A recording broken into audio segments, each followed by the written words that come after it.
नमस्कार जोहार। आप देख रहे हैं द न्यूज पोस्ट और मैं हूं आपके साथ समीर। आज हम बात करेंगे इस बुलेटिन में झारखंड की बड़ी खबरों के बारे में। तो चलिए शुरुआत करते हैं खबरों की। लेकिन उससे पहले अगर आपने द न्यूज पोस्ट को सब्सक्राइब नहीं किया है तो पहले हमारे चैनल को सब्सक्राइब कर ले और बेल आइकन को जरूर दबाएं, जिससे आपको हर ताजा तरीन खबरें मिलती रहे। चलिए शुरुआत करते हैं खबरों की। राष्ट्रपति द्रौपदी मुर्मू 2 दिवसीय झारखंड दौरे पर है। रांची के बिरसा मुंडा एयरपोर्ट पर उन्हें गार्ड ऑफ ऑनर दिया गया। इसके बाद एयरपोर्ट से सीधा राजभवन के लिए निकल गई। राजभवन में रात्रि विश्राम करेंगे, जिसके बाद 15 फरवरी को बीआईटी मिश्रा के प्लेटिनम जुबली कार्यक्रम में वह हिस्सा लेंगी। वहीं राष्ट्रपति के आगमन को लेकर सुरक्षा के कड़े इंतजाम किए गए हैं। 1000 से अधिक पुलिस कर्मियों को तैनात किया गया है। राष्ट्रपति के कार्यक्रम को लेकर ट्रैफिक में भी कई बदलाव किए गए हैं। 15 फरवरी की सुबह 8 बजे से सुबह 10 बजे तक बड़े वाहनों के शहर में प्रवेश पर रोक लगा दी गई है। काके रोड से शहर की ओर आने वाले छोटे वाहन सुबह 9:30 बजे से 11 बजे तक रिंग रोड से पिस्का मोड़ होते हुए शहर में प्रवेश करेंगे। रांची रेलवे स्टेशन जाने वाले सभी वाहन मेन रोड से होकर बहु बाजार होकर निकलेंगे। साथ ही बीआईटी मोड़ से बूटी मोड़ तक काटा टोली चौक, फ्लाईओवर, सीरम टोली चौक, सुजाता, डोरंडा, हिनू का कम से कम इस्तेमाल करने की हिदायत दी गई है। इसके अलावा पलामू, गढ़वा और लातेहार, गुमला की ओर से आने वाले बड़े वाहन काटीटाड़, तितला चौक से रिंग रोड होते हुए अपने गंतव्य स्थान तक जा सकेंगे। जमशेदपुर से पलामू जाने वाले सभी वाहन रामपुर रिंग रोड से बाएं मुड़कर, हजारीबाग से पलामू गुमला जाने वाले वाहन न्योरी रिंग रोड चौक से बाएं मुड़कर रामपुर होते हुए अपने गंतव्य स्थल तक जाएंगे। पलामू जिले के हुसैनाबाद के राजकीय कृत बालिका उच्च विद्यालय के प्रभारी हेडमास्टर प्रेम सिंह की लापरवाही के कारण 7 छात्राएं जैक बोर्ड की मैट्रिक और इंटरमीडिएट की परीक्षा देने से वंचित रह गई। डीईओ ने प्रभारी हेडमास्टर पर विभागीय कार्रवाई की सहमति दे दी। जिला शिक्षा पदाधिकारी सौरभ प्रताप ने बताया कि उपायुक्त के आदेश पर प्रभारी प्रधान अध्यापक प्रेम सिंह को निलंबित किया गया है। साथ ही केंद्राधीक्षक से हटाकर सहायक शिक्षक उपेंद्र राम को केंद्राधीक्षक बनाया गया।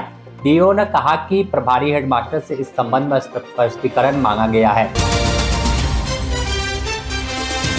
झारखंड के एक युवक ने 2 साथियों के साथ मिलकर बीएसएफ के इंस्पेक्टर को 32 दिनों तक डिजिटल अरेस्ट रखा। साथ ही 71 लाख रुपए ठग लिए। इस ठगी में शामिल झारखंड का जो युवक शामिल है उसका नाम आफ्ताब आलम है। उसने अपने 2 साथियों के साथ मिलकर मध्य प्रदेश के ग्वालियर के टेकनपुर में तैनात बीएसएफ के इंस्पेक्टर अबसार अहमद को 32 दिनों तक डिजिटल अरेस्ट रखा।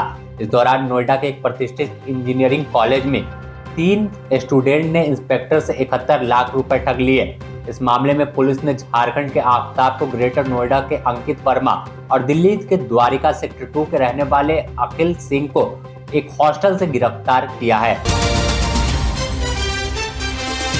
BIT Mishra OP ring road पर शुक्रवार की दोपहर तीर्थयात्रियों से भरी 2 बस की आपस में टक्कर हो गई। इस घटना में एक बस के चालक को चोट आई है। बीआईटी ओपी के रुदिया के पास घटना हुई है, जहां घटना के बाद अफरा तफरी मच गई। बता दें कि नागालैंड नंबर की 4 बस तीर्थयात्रियों का जत्था बोध गया जा रहा था।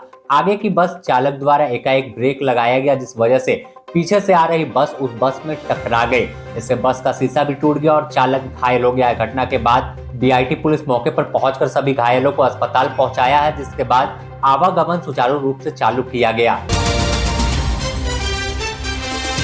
धनबाद के बीसीसीएल टाउनशिप में पदस्थापित उप डाकपाल प्रभात रंजन फिलहाल सीबीआई की रिमांड पर हैं, लेकिन इस गिरफ्तारी से कई कांडों का खुलासा हो सकता है। बता दें कि पिछले दिनों 70,000 रुपए घूस लेते हुए प्रभात रंजन को सीबीआई ने गिरफ्तार किया था, जिसके बाद रिमांड पर लेकर उनसे अब पूछताछ की जा रही है। अगर आप घर बैठे ऑनलाइन नौकरी की तलाश कर रहे हैं तो फिर सावधान हो जाए, क्योंकि घर बैठे काम मिले ना मिले लेकिन आपका अकाउंट जरूर खाली हो सकता है। एक ऐसा ही मामला रांची से सामने आया। यहाँ सीरम टोली के रहने वाली एक गृहिणी के साथ नौकरी के नाम पर धोखा हो गया। पीड़िता वर्क फ्रॉम होम की तलाश में थी, लेकिन गलती से साइबर फ्रॉड तक वह पहुंच गए, जिसके बाद शुरू में उसे कुछ पैसे दिए, बाद में उससे 1.5 लाख रुपए की ठगी का शिकार कर लिया। इसके बाद कोई भी कांटेक्ट नहीं हो पा रहा है। पीड़िता ने साइबर थाने में मामला दर्ज कराया है और बताया कि 1.5 लाख रुपए की ठगी वर्क फ्रॉम होम के नाम पर हो गई है। एआईपीडीए मीट ये का चौथा दिन है। यह आयोजन पहली बार झारखंड में हो रहा है। कल यानी शनिवार को प्रतियोगिता का समापन होगा, जिसमें राज्य के मुख्यमंत्री हेमंत सोरेन शामिल होंगे। बता दें कि all India police duty meet में अनुसंधान और अभियान में कैसे बेहतर करे, इसे अंजाम तक पहुंचाए, इस पर चर्चा की गई है। इस प्रतियोगिता में तमाम तकनीक पर भी जोर दिया गया है। इस प्रतियोगिता में 18 राज्य की पुलिस हिस्सा ले रही है। करीब 1200 से अधिक जवान अपना जौहर दिखा रहे हैं। इस प्रतियोगिता के समापन में सभी प्रतियोगिता का परिणाम भी घोषित किया जाएगा। जमशेदपुर के दलमा में पलामू टाइगर रिजर्व के पंजों के फिर से निशान मिले हैं, जिसकी तलाश वन विभाग की ओर से की जा रही थी। वहीं दलमा में फिर से बाघ पहुंच गया है। दलमा जंगल में वन विभाग के ट्रैप कैमरे में बाघ की तस्वीर कैद हुई है। बाघ चकुलिया घाटशिला घूमते हुए एक बार फिर दलमा पहुंचा है। जानकारी से इस जंगल के लिए सुखद संकेत बता रहे हैं। जानकारों का कहना है कि इस जंगल में बार बार बाघ पहुंचना यह संकेत दे रहा है कि इस जंगल बाघ को भा रहा है। पिछले 1 महीना से लगातार इस जंगल में बाघ के भ्रमणशील होने की खबरें और फोटो सुर्खियों में है। वहीं डीएफओ ने इसे लेकर अलर्ट जारी किया। तमाम आसपास के लोगों से अपील किया है कि रात के समय अकेले घर से बाहर न निकले, घर से निकलने से परहेज करें। केंद्रीय माध्यमिक बोर्ड यानी सीबीएसई की 10वीं और 12वीं की परीक्षा 15 फरवरी से शुरू होगी। आपको बता दें कि 10वीं बोर्ड की परीक्षा 18 मार्च और 12वीं बोर्ड की परीक्षा 4 अप्रैल तक चलेगी। कदाचार मुक्त परीक्षा को लेकर सारी तैयारी पूरी कर ली गई है। सभी परीक्षा केंद्रों पर कदाचार मुक्त परीक्षा कराने के लिए केंद्रीय माध्यमिक बोर्ड के निर्देशानुसार रूपरेखा तैयार की गई है। उपरोक्त परीक्षाएं सुबह 10 बजे से लेकर दोपहर के 1:30 बजे तक आयोजित की जाएगी। झारखंड के भी तमाम सेंटरों पर तमाम तैयारी पूरी कर ली गई है। हुसैनाबाद नगर पंचायत का एक ऐसा कारनामा सामने आया जिससे 9,95,192 रुपए से बनी सड़क महीनों में बर्बाद हो गई।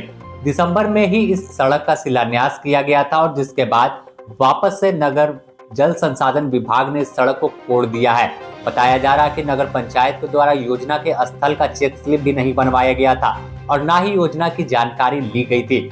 कार्य किस जगह होना है इसकी जानकारी भी किसी के पास नहीं थी। एक ऐसी ही योजना उत्तर कोयल मुख्य नहर के पास पीसीसी पथ निर्माण कराया गया। पूर्व से मुख्य नहर का जीर्णोद्धार कार्य चल रहा है। नहर का जीर्णोद्धार कार्य करा रही कंपनी ने हाल ही में बने पीसीसी सड़क को उखाड़कर फेंक दिया और उस पर मिट्टी डाल दी।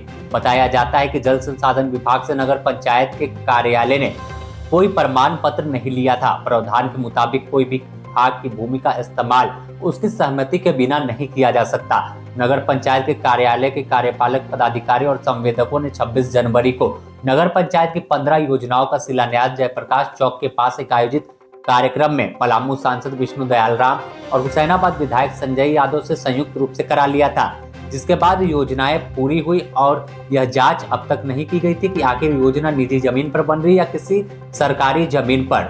अब यह मामला हुसैनाबाद में सुर्खियों में बना है कि कैसे 20 दिन के अंदर ही नई नवेली सड़क फिर से बर्बाद हो गई है। साल 2019 की तारीख 14 तारीख ऐसी दिन थे जो भारत कभी नहीं भूल सकता। इस दिन भारत के 40 सैनिक शहीद हुए थे।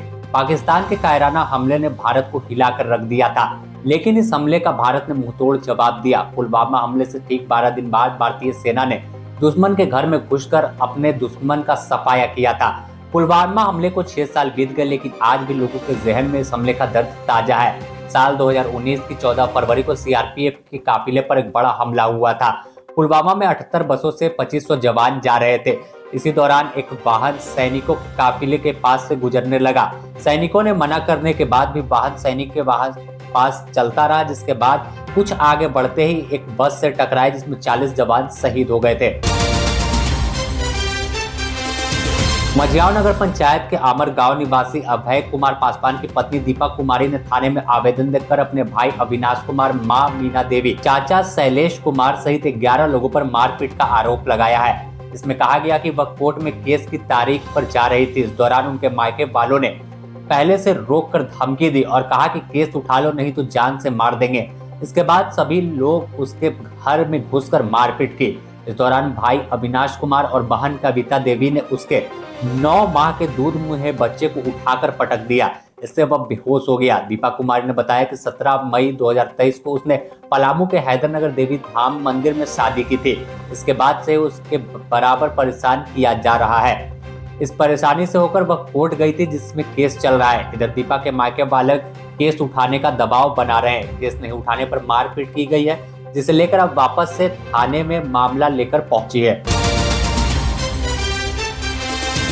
स्टील अथॉरिटी ऑफ इंडिया के 11 अधिकारियों को कंपलसरी रिटायरमेंट देने के आदेश के बाद सेल में तो हड़कंप है ही, सार्वजनिक उद्योग के अधिकारी भी परेशान है। ऐसा किया जाएगा कि चर्चा 10 वर्षों से हो रही थी, लेकिन अब सेल के रास्ते सार्वजनिक उद्योग में लागू करने की पहल की गई। वैसे तो इस आदेश के बाद विरोध भी शुरू हो गया। बताया तो यह भी जाता है कि जिन अधिकारियों की सूची बनाई गई है उन्हें नौकरी में बने रहने का एक और मौका दिया गया है। 15 दिनों के भीतर अधिकारी अपील कर सकते हैं। जिन आरोपों के आधार पर सेल प्रबंधन ने उन्हें कंपनी की सेवा से अलग करने का फैसला लिया है, उनके खिलाफ अपनी दलील पेश कर सकते हैं। अगर दलील में मजबूती होगी तो कुछ बचने की संभावना होगी। हालांकि यह प्रबंधन के रवैये पर निर्भर करेगा। कोडरमा जिले के मरकच्चो पुलिस ने बालू में सिरकटे 100 की पहचान कर ली है। 100 की पहचान कोडरमा जिले के मरकच्चो ब्राह्मण टोली निवासी मदन पांडे की नाबालिग पुत्री के रूप में हुई है। पुलिस के अनुसार मृतक की हत्या उसके पिता और 2 भाइयों ने मिलकर की थी। पुलिस ने मृतक के पिता मदन पांडे, भाई नीतीश पांडे और ज्योतिष पांडे को भी गिरफ्तार किया है। पुलिस की ओर से बताया गया कि 12 फरवरी को पंचखेरी नदी में जमुना नदी के किनारे बालू में एक 100 मिला था।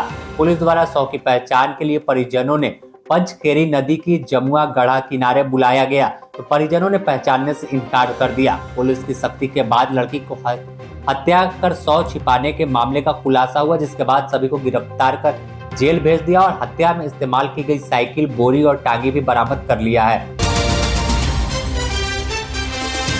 झारखंड सरकार में कृषि मंत्री बनने के बाद पहली बार शिल्पी नेहा तिर्की गुमला पहुंची, जहां उन्होंने कई कार्यक्रम में शामिल हुई और लोगों से सीधा संवाद किया। मंत्री शिल्पी नेहा तिर्की ने इस दौरान जिले में मुर्गी और अंडा पालन की योजनाओं का अवलोकन किया, साथ ही कैसे उस किसानों को बेहतर किया जाए, किसानों की आय बढ़ाया जाए, इस पर चर्चा की। साथ ही कृषि विभाग से चल रही विभिन्न योजनाओं की समीक्षा की है और किसानों के जीवन में बदलाव के लिए ठोस कदम उठाने की पहल की है। उन्होंने साफ तौर पर कहा कि सरकार कई योजनाएं चला रही है जिस जरिए किसान अपनी जिंदगी बदल सकते हैं।